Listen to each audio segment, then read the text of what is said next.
Il y a un programme. C'est pas les cabrons.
Donc, CAP 2015, qui est constitué par la MCN, la CDPA, UDS Togo et PSR, invite les populations, le peuple togolais tout entier, à exprimer son soutien à nos compatriotes de l'OTI et dire au gouvernement que nous ne voulons plus que les populations soient massacrées par les forces de l'ordre. Et nous demandons également que le gouvernement prenne ses responsabilités, notamment les ministres qui sont concernés, à savoir le ministre de la Défense, puisqu'il y avait des militaires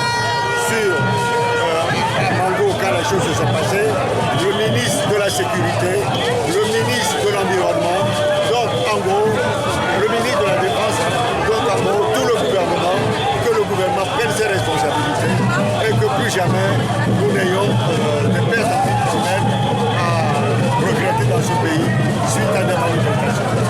Et quelle sera la prochaine étape après cette marche? C'est déjà une bonne chose. La prochaine étape appartient au peuple togolais. À vous aussi. Et bien, vous avez quand même organisé, vous avez prévu organiser d'autres manifestations après ça? Je pense qu'après cela, nous allons aller à l'intérieur du pays. Et le président national Jean-Pierre Fabre et le CAP 2015 espèrent pouvoir rapidement aller à Mango pour rencontrer les populations de Mango. Puis nous allons faire des manifestations également à l'intérieur du pays. Je vous rappelle qu'à l'heure où nous sommes, il y a une manifestation qui se passe à Dapaon, à Dapamé. On avait prévu pour se aider, mais ce que ça ne tiendra pas dans la mesure où nous avons perdu le président fédéral de la nationale. Comme nous continuons, et d'ailleurs, dans la déclaration qui sera faite tout à l'heure, nous parlons des réformes institutionnelles ainsi que des élections locales. Les élections locales sont très importantes pour la démocratie dans notre pays. Et je vous rappelle que le gouvernement togolais a signé les 22 engagements il y a déjà plusieurs, comme c'est en 2004.